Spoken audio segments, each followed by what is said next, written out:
Je vous salue fraternellement, chers auditeurs, frères et sœurs et amis de la radio Joie de Vivre, et vous aussi, peuple bien-aimé de Dieu. Je veux rendre grâce à Dieu pour sa parole, qui est un guide sûr et qui nous montre comment sortir de toutes les situations difficiles. Celles que nous vivons en ce moment, dans nos familles, dans nos foyers, dans nos églises, dans notre communauté, dans notre pays. Nos yeux sont tournés vers ceux qui sont placés en autorité, vers nos dirigeants, car leurs décisions sont importantes pour sortir de cette crise. Et c'est pourquoi notre Église, en Guyane et dans le monde, a mis en place des temps d'intercession particuliers, afin que, comme Dieu nous le recommande, nous puissions mener une vie plus paisible, plus tranquille. Ce matin, je vous invite à réfléchir sur le sens à donner à ces requêtes, à ces décisions qui sont prises.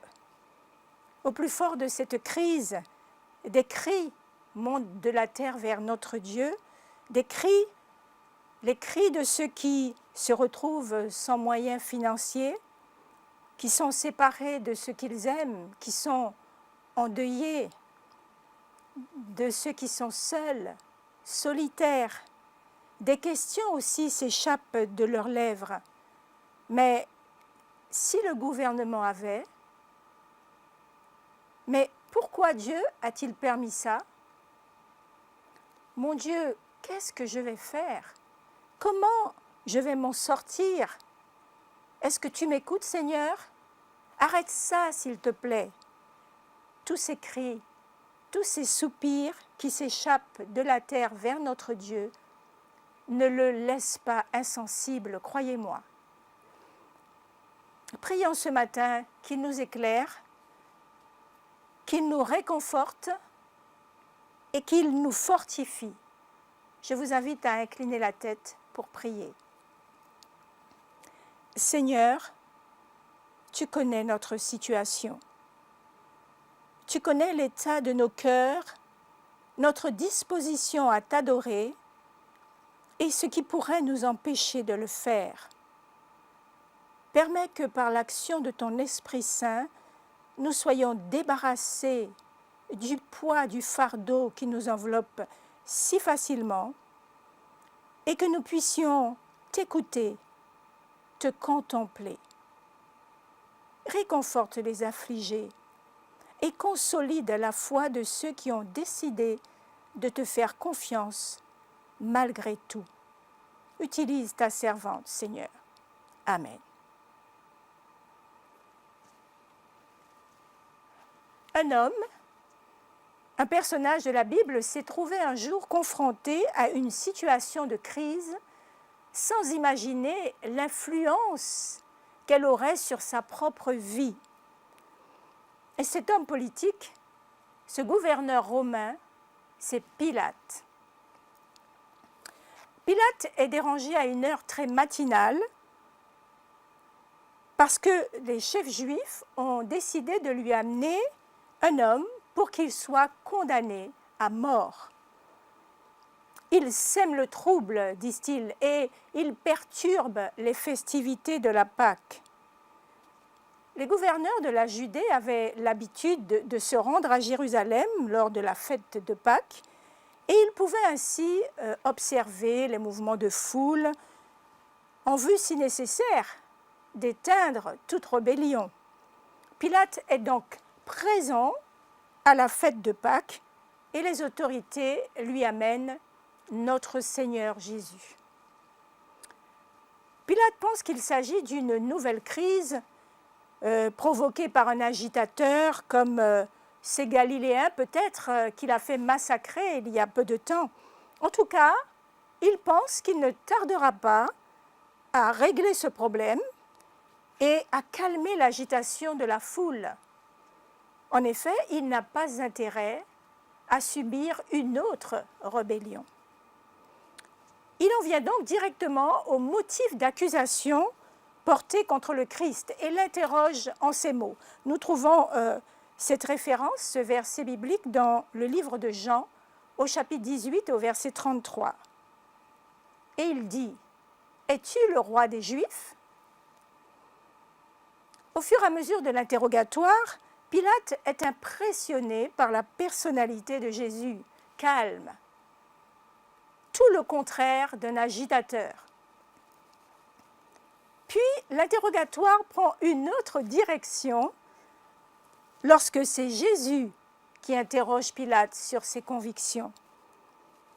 Et nous trouvons cette référence dans la suite du verset, au verset 34 de Jean 18, où il dit « Est-ce que tu dis cela de toi-même ou est-ce que tu répètes ce que d'autres ont dit de moi ?»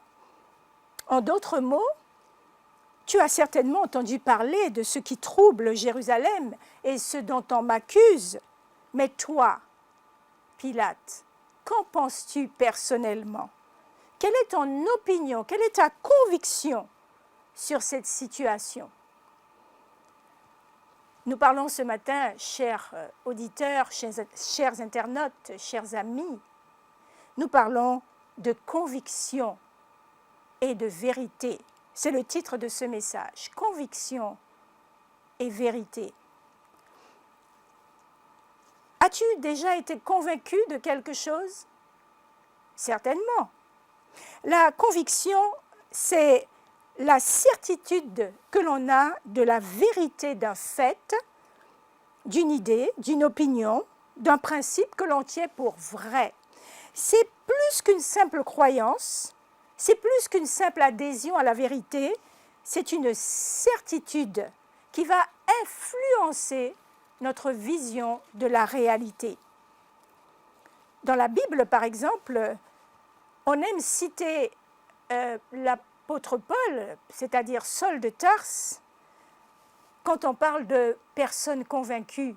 En effet, Saul de Tarse, croyait, dur comme fer, aux enseignements qui lui avaient été donnés par les pharisiens, jusqu'à ce qu'il rencontre Jésus. Alors, ces convictions n'ont pas disparu, elles ont simplement changé de direction.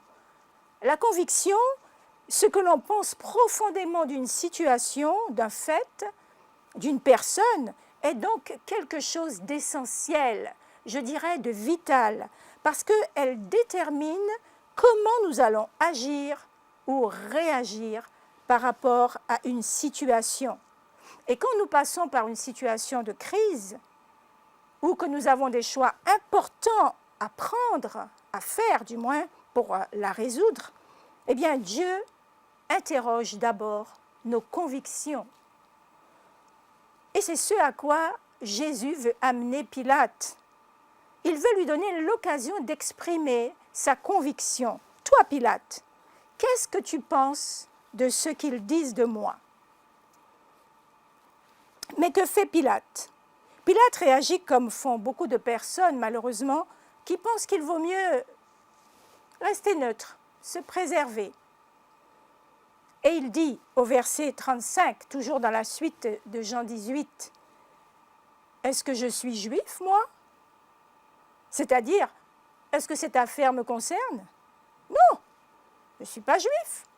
Je suis gouverneur des Juifs. » Mais Jésus poursuit au verset 36 et il déclare « Mon royaume n'est pas de ce monde. » Et là, Pilate en déduit que Jésus est bien roi.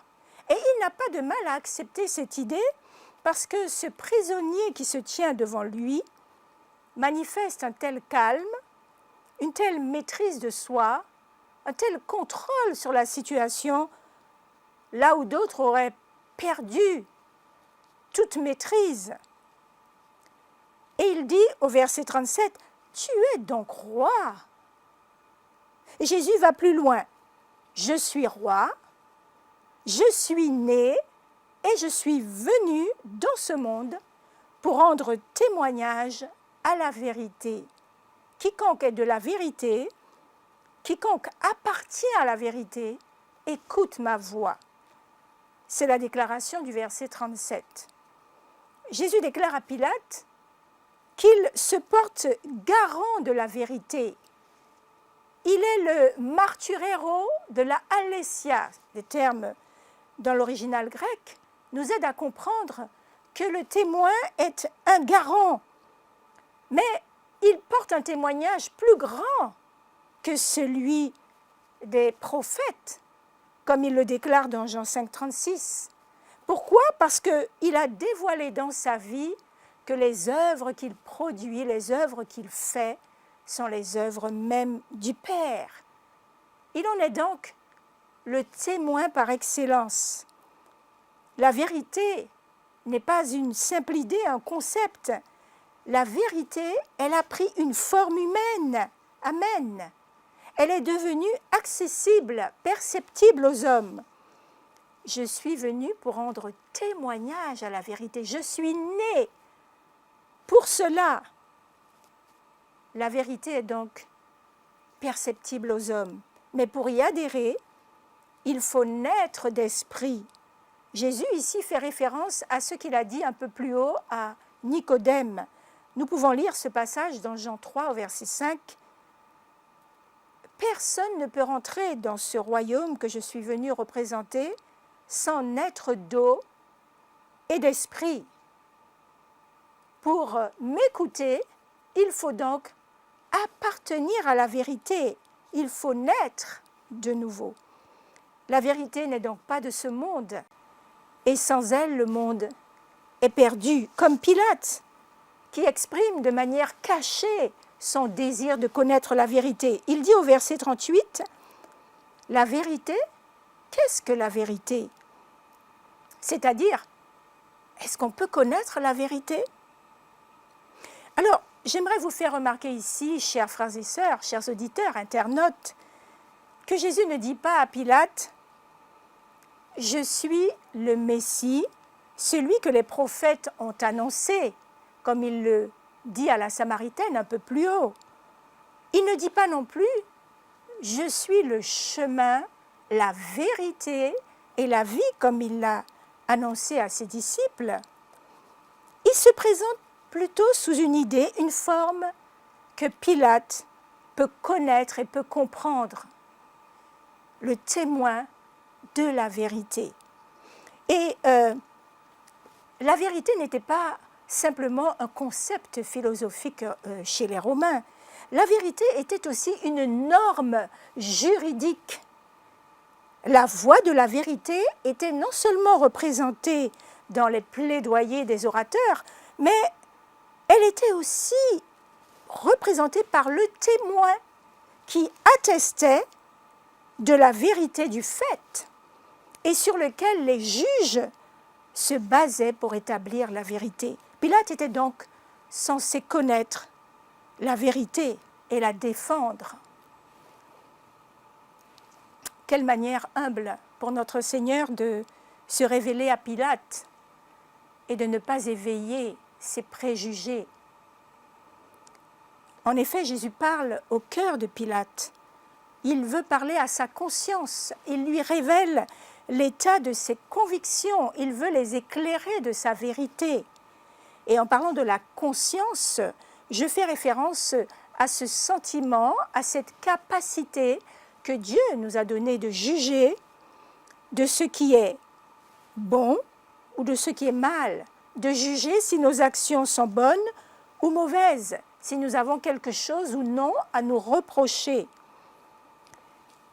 Jésus, chers amis, est présent ce vendredi matin dans le prétoire de Pilate, non simplement parce que les chefs religieux l'ont conduit dans le but de le condamner, mais il est présent parce qu'il poursuit son œuvre de rédemption dans le cœur des hommes. Et je dis Amen. Cette œuvre de salut qu'il est venu accomplir, elle est pour tous les hommes, les Juifs premièrement, mais aussi les non-Juifs. Oui, les autorités religieuses, bien sûr, mais aussi les autorités civiles, les hommes chargés de défendre le droit, comme son serviteur, l'apôtre Paul, le fera devant de nombreuses autorités romaines par la suite. L'œuvre rédemptrice du Christ consiste à convaincre Romains, païens, hommes d'État, chefs religieux, femmes, hommes, enfants, tous les êtres humains. Amen. Cette œuvre se poursuit pour nous encore aujourd'hui. Mais comment, me direz-vous, puisque le Christ n'est pas présent? Eh bien, il déclare dans le livre de Jean, toujours au chapitre 16 et au verset 8, nous pouvons lire « Et quand il sera venu, c'est-à-dire le Consolateur, il convaincra le monde en ce qui concerne le péché, la justice et le jugement. » Jésus poursuit donc son œuvre de conviction, de révélation par son Esprit Saint. Et celui qui est de la vérité écoute sa voix. La vérité s'écoute, chers amis. Elle s'entend. Dieu veut parler à nos consciences. Il veut, dans les situations de crise, les éclairer, asseoir nos convictions dans la vérité, afin que nous soyons libérés de l'opinion des autres. Chaque fois que nous nous contentons de répéter ce que disent ou pensent les autres, Jésus veut nous libérer de ces pressions. Il veut nous libérer de nos propres fausses convictions. Comme il le dit dans Jean 8 au verset 32, « Vous connaîtrez la vérité et la vérité vous rendra libre. » Amen. On peut dire que Pilate fait partie de ceux-là qui ont peur, de ceux dont la conscience a besoin d'être éclairée parce qu'ils ont peur de l'opinion des autres. Ils ont peur du pouvoir des autres, de la condamnation des autres. Pilate est obsédé par la peur de déplaire aux Juifs et de perdre son pouvoir. Et en réalité, dans ce tribunal expéditif qui précède la Pâque, ce n'est pas Pilate qui est en train de juger le Christ, c'est le Christ qui vient sauver Pilate. Amen. Et Dieu donne à Pilate des évidences pour asseoir ses convictions. Je veux dire qu'il lui donne des éléments pour juger personnellement de la situation. La première évidence, c'est que Jésus est innocent. Et Pilate va le répéter plusieurs fois, à plusieurs reprises aux Juifs. Il dit « Je ne trouve rien de coupable dans cet homme. Je n'ai aucune raison de le condamner. » Il ajoute « Et Hérode non plus ne l'a pas condamné » dans Luc 23 au verset 15. De plus, Pilate sait la réelle motivation des Juifs pour condamner Jésus, comme nous le dévoile Matthieu 27 et le verset 18. Et nous lisons « Pilate savait bien qu'il lui avait livré Jésus par jalousie. » Cette évidence était donc très claire que Jésus était innocent. La deuxième évidence, c'est qu'il a le devoir de défendre l'innocent, non de le condamner. Pourtant, au lieu de libérer Jésus, Pilate le fait fouetter à 2 reprises. Comment peut-on déclarer ouvertement qu'un homme est innocent et en même temps lui faire subir la torture? En tout cas, on ne peut pas le faire sans tordre nos convictions, ce que Pilate a fait pour ne pas déplaire aux Juifs et à la foule.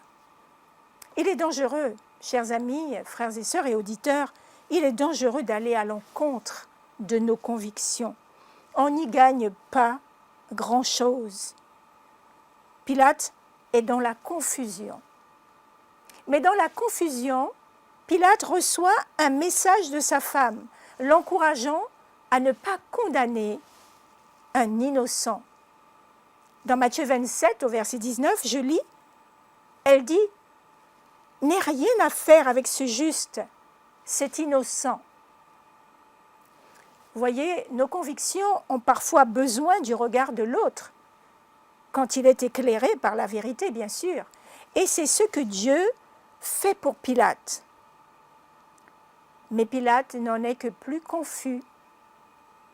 Il est dominé par des émotions contradictoires, par des pressions extérieures. Pilate attend des autres ce qu'il ne fait pas lui-même. Il veut que la foule exerce à sa place sa responsabilité. Pilate présente la foule, présente Barabbas à la foule, et il pense qu'en faisant cela, elle réagira en tout bon sens en faveur du Christ. Vous n'allez tout de même pas faire libérer ce criminel à la place du Christ. Et c'est le contraire qui se produit lorsque la foule crie « Crucifiez le Christ et libérez Barabbas ». La troisième et dernière évidence qui fait trembler d'effroi Pilate et que seul l'évangéliste Jean nous rapporte au chapitre 19 et au verset 11, du verset 7 au verset 11, déclare ceci. Il a prétendu être fils de Dieu. Quand Pilate entendit ces mots, il eut encore plus peur. Il rentra dans le palais et demanda à Jésus, « D'où es-tu » Mais Jésus ne lui donna pas de réponse. Pilate lui dit alors, « Tu ne veux pas me répondre ? Ne sais-tu pas que j'ai le pouvoir de te relâcher et aussi celui de te condamner, de te clouer, de te faire clouer sur une croix ? Tu n'as sur moi aucun pouvoir, à part celui que Dieu t'a accordé.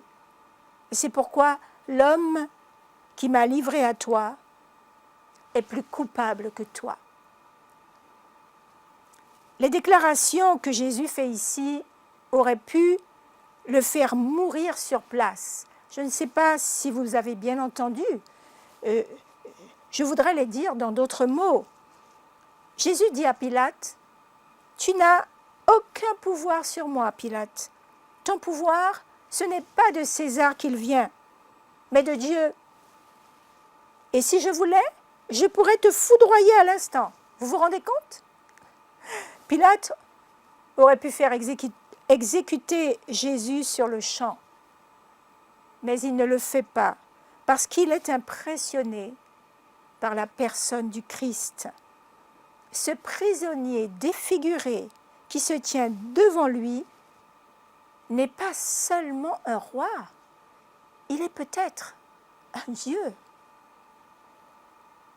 Toute l'attitude pacifique de Jésus, pleine de sollicitude, qui supporte les mauvais traitements avec une douceur extraordinaire qu'aucun être humain n'aurait pu supporter sans murmurer.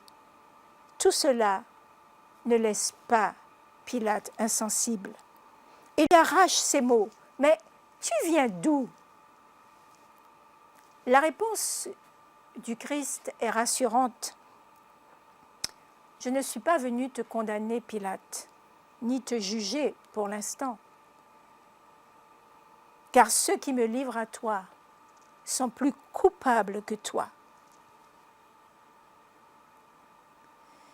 Lorsque Jésus apparaît pour la dernière fois aux côtés de Barabbas, la plume inspirée d'Ellen White déclare dans le livre Jésus-Christ, à la page 739, que toute l'apparence de ce dernier, c'est-à-dire de Barabbas, montrait combien il était endurci, tandis que l'expression du visage du Christ, bien qu'épuisée et ensanglantée, l'expression de son visage, toute l'expression de son visage n'était que bonté, au point que même des prêtres furent convaincus que Jésus était vraiment ce qu'il déclarait être.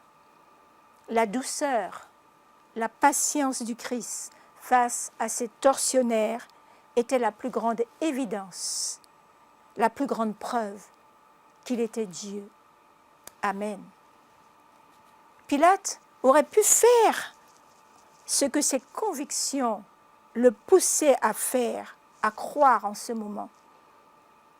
Mais cette dernière évidence lui parut trop coûteuse.